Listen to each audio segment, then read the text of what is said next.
Good afternoon. My name is Ashton Nash. I'm Julia. We're Mission Media. We're doing research for our research methods class, and we would like to interview and ask you a few questions. Concerning your research as a tenure. Yeah. Can you please state your name and degree? I'm Nadia Bodie Smith, and my terminal degree is in arts administration and acting directing. Where did you complete your graduate education? My graduate education was at Texas Tech. How soon I forget where I was. At Texas Tech, I did my PhD, and I did my master's at Bowling Green State in Bowling Green, Ohio. Wow. What was the topic of your dissertation? My dissertation, I can't remember the exact topic. I'm paraphrasing here because it was pretty long. It had to do with cross-cultural casting on the academic stage. That's wow. Yeah. That's really good because our topic has a lot to do with that. So, It was in part created, the topic just came about because I was at Texas Tech in Lubbock, Texas. I was the only black at the time, black student in the graduate program. And so I was often cast in roles that weren't intended for me, that were intended for white actors. And so I realized I had to write about that experience that was unique to me. So do you think skin tones, variations of skin tones play a factor in how African American women are cast in like theater or portrayed in certain roles? I can't. I'm going to say yes to that from personal experiences outside of the theater, because I've always been in environments where as far as the theater is concerned and casting is concerned, where I was one of very few or the only one. So that made me unique, and sometimes when directors were willing to take a chance, it made it really special productions. So I can't really speak from that point of view. What I can speak from is my personal point of view. My sister, who is shades lighter, as a matter of fact, as you know, I'm from the Bahamas, and as a matter of fact, she's so much lighter than I am. When we were younger, people thought that she had, adopted me when she carried me around like a little kid, we were adopted, as opposed to being sisters. And so I see the opportunities that are offered to her because she's lighter skinned. I see when I'm with her and other light-skinned women, I see how people react to them versus the reaction to me. And so I've learned to become very, and not to get attention, mind you, but I've learned to become very open. I'm smiling at people right away because I want to make the best impression so that they are drawn to me as a person, because they're getting that positive energy. And even as I projected that positive energy, they are automatically drawn to her. And over the years, I came to realize it was more than she was pretty. We're drawn to pretty people. We get that. It's human condition. It was more than that. And so, is that because of the color of her skin? I think that to a degree it is. To some degree it is. She is a very, very hard worker.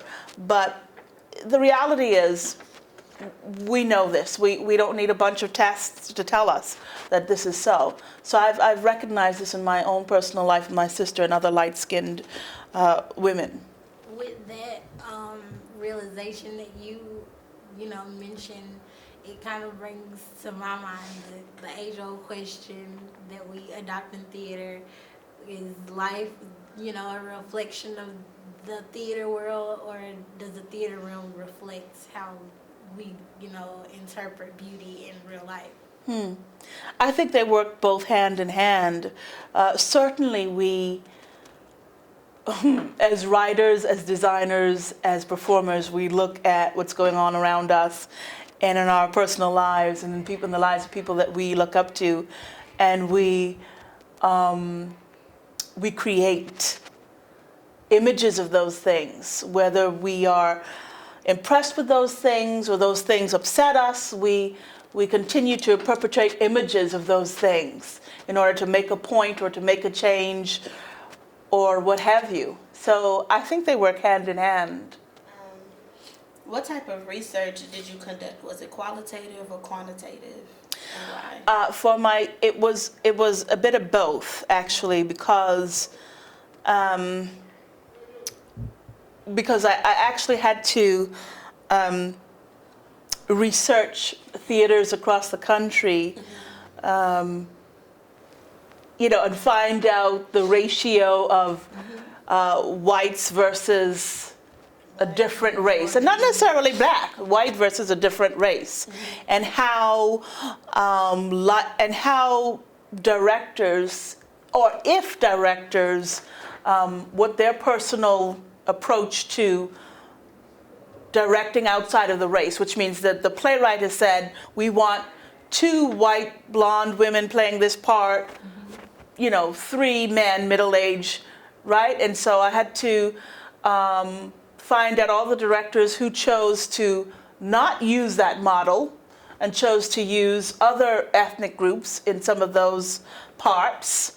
And I had to identify and target a certain number of schools in certain areas of the country. So I used both qualitative and quantitative methods in my research. So we learned about sampling to get a target audience that would best reflect the statistics or the data that we're looking for. Mm-hmm. What type of sampling did you find yourself gravitating towards, or did it really affect your research at all? Well, I was in the South, if you could call Texas the South. They don't necessarily call themselves the South. A lot of Texans I've met over the years while I was studying there. I was targeting programs, and these were specific academic programs, I might add, targeting academic programs, universities across the country, specifically those that were in dominantly white areas. The PWIs? Yes, because I wanted to know, and there's always an ethnic person, or 1 or 2, right? Right. And so I wanted to know, were they willing to step out of the box and use their very competent non-white actors in roles that weren't intended for them, but that they could still be very effective. I mean, obviously you wouldn't use, well, maybe that's not so obvious. I played Mrs. Van Daan in Diary of Anne Frank. So really it's not so obvious. I was going to say, obviously you wouldn't use a black actor playing a Jewish part, and I just remember that I did. I think it's all about perception and all about challenging your audience, your patrons, your audience's view of what could be. And as long as they suspend their disbelief, right? They walk in knowing that this is a play and it might affect me one way or the other, I'm going to take whatever it has to give. And the stuff that I don't believe I don't want, I'm not going to take that stuff. But I'm still going to be entertained. I would, though, like to talk about my newest research. As you know, I am an acting directing professor, but all of my projects have emphasis on advocating for women and civil rights, and like the play Ruined I did last fall that had to do with the issue in the Congo and the women there. But I wanted to share this with you because it's important to me. I was dating my now husband, and he lived in the suburbs of Dallas. And so I would go to visit him on the weekends because Lubbock, Texas is about 5 hours away from Dallas. And I'd go and visit him on the weekends, and one day we came out of the house and this was on his windshield, and it says, it was a picture of